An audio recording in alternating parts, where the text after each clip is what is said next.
עכשיו יש יותר כוח, הטורים יותר גבוהים, האוטו יהיה יותר עצבני. אוקיי? אז את צריכה לדעת להתמודד עם זה. מוכנה? הלב שלי דופק על 400 עכשיו. זה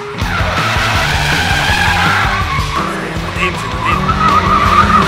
תחושה מטורפת של שליטה עם חוסר שליטה. המון גז, פול גז.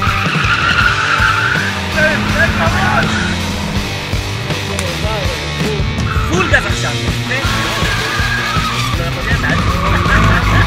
וואו!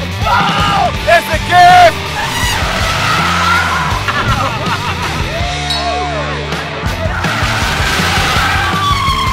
אולי נראה ככה כמו איזה מגרש חניה עם איזה מזדה 2, אבל זה רחוק, בפנים זה מרגיש 100% מרוץ.